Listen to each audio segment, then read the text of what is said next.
मैंने विषय छोड़ा कि हम कैसे विश्वास करें कि इससे पितरों की मुक्ति हो जाएगी। तो पहले कभी हुई है किसी की जिससे हमारी हो जाए? तो उसके लिए दृष्टांत सुनाया सूत जी ने सौनक आदि 88,000 ऋषियों को। आपको मैं कथा सुनाऊं तो उसका प्रमाण मुझे देना है, क्योंकि आपका विश्वास मुझे जीतना है कथा के प्रति।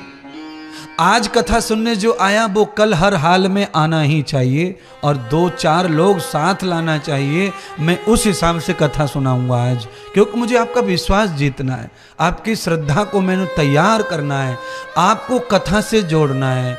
आप कल कहीं जाना कैंसिल कर दें, मुझे इतना मजबूर करना है, आपको इतना स्वार्थी बनाना है कि आप कथा के लिए क्या क्या छोड़ दें पर कथा ना छोड़ दें। क्योंकि यथान स्वार्थेन कृतमूल जाताम प्रबद्धते युक्त सर्वम, ये तो भागवत कहती है, ऐसे रामायण भी कहती है। स्वार्थ से आदमी दुनिया को छोड़ सकता है और किसी को भी पकड़ भी सकता है।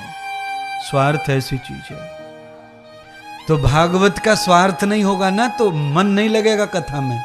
इसलिए मैं आपसे कहना चाहता हूं, आप तो हैं स्वार्थी ही, तो कम से कम स्वार्थी हैं तो और हो जाइए स्वार्थी थोड़ा सा, कथा का भी स्वार्थ करो।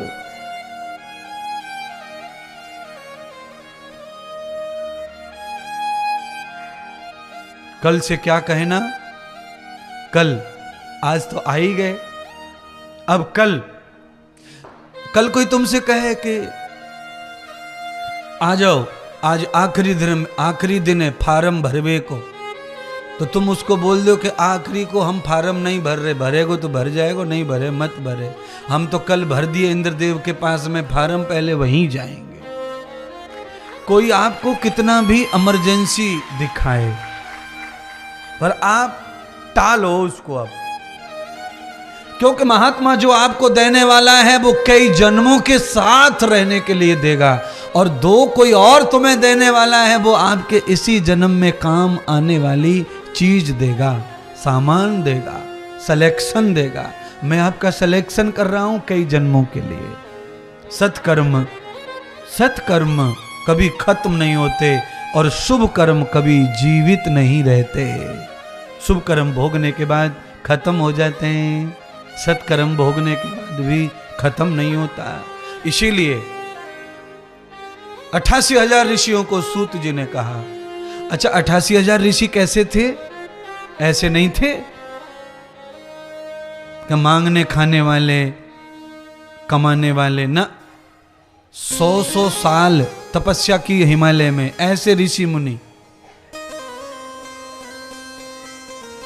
100 वर्ष की तपस्या के बाद 100 वर्ष का भजन, 100 वर्ष का ध्यान किया, हिमालय में ग्रह त्याग किया, संसार का त्याग किया। इतना करने के बाद भी जब आत्मज्ञान नहीं हुआ तो लौट आए हिमालय से। कहां लौट आए? सूत जी के पास। महाज्ञानी सूत थे उस समय, उनके पास लौट के आए। सुनिए, केवल अपने मन से बैठ गए माला लेके, अपने मन से हिमालय चले गए, अपने मन से बद्रीनाथ चले गए, अपने मन से अमरनाथ चले गए, अपने मन से वैष्णो देवी चले गए। अपने मन से तुम कहीं भी चले जाओ शांति नहीं मिलेगी। गुरु की आज्ञा से जाओगे तो पेड़ पौधे झुकटे में भी शांति मिल जाएगी। झुकटा है, झुकटा समझ गए कि नहीं? झुकटा तो अपनी भाषा है, अब झुकटा है नहीं इसलिए बच्चे नहीं समझेंगे। है झुकटा, मैं बताना चाहता हूं। पहले यहां पर भी, पहले इस क्षेत्र में भी बहुत होता था वो फूस। फूस समझते कि नहीं? फूस भी नहीं समझ रहे अब, है जी। फूस, सरकंडा, जिसको निकाल कर कूट के जिसकी रस्सी बनती थी, झाड़ू बनते थे, झाड़ू, फूस।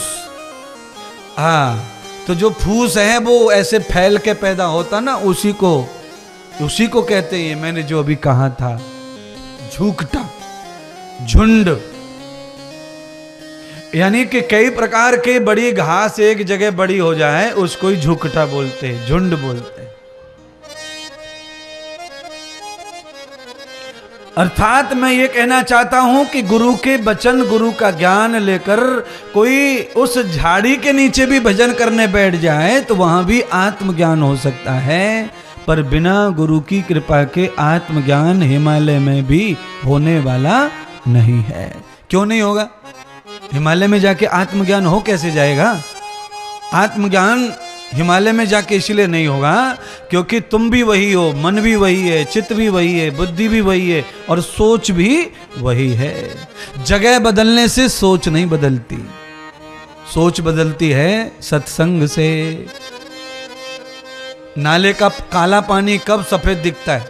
जब बाढ़ आ जाए, बारिश आ जाए जोर से, अच्छा पानी आ जाए। नाले का काला पानी दोबारा से जवाब देना पड़ेगा। नाले का काला पानी कब अच्छा दिखता है? हाँ बोलिए। इस समय 3 दिन पहले, आज से 3 दिन पहले सरकारी आंदोलन चल रहा है G20, बीजेपी सरकार चला रही है। उसी के तहत अभी बहुत बड़ा आयोजन हुआ वृंदावन में, यमुना जी की सफाई का बड़ा सम्मेलन अच्छा था। वहां पर बहुत सारे विद्वानों ने अपनी अपनी बात रखी।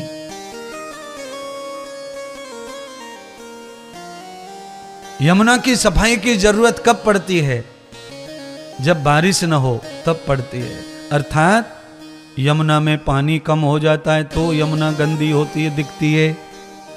और जब यमुना में पानी भर भंडार, यमुना जी का पात्र जब भर के चलता है तो कहीं पर भी कुछ भी गंदा दिखाई देता नहीं है।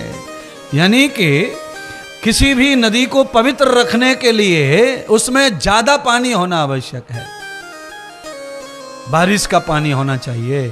अमृत, अमृत क्या है? अमृत है बारिश। इसलिए मैंने आज कहा कि मेघा तो बरसे भले, ऊपर से जलवृष्टि जो है वो हमेशा कभी भी हो जाए, नाराज नहीं होना। कुछ काम बिगड़ जाए, फसल बिगड़ जाए, गुस्सा नहीं करना। अरे फसल बिगड़ी है 3 महीने की, अगले 3 महीने की बन जाएगी, ये और वो दोनों अगली बार आ जाएगा, दोनों का आएगा। कुआं में पानी तो चाहिए, बोर में पानी चाहिए, बोरिंग में पानी चाहिए, बिजली से पानी तो निकले। बारिश आएगी तो पानी रहेगा, पानी रहेगा तो अच्छी फसल बार बार मिलेगी। एक बार खत्म होगी, बार बार मिलेगी। इसलिए कभी नाराज नहीं होना है।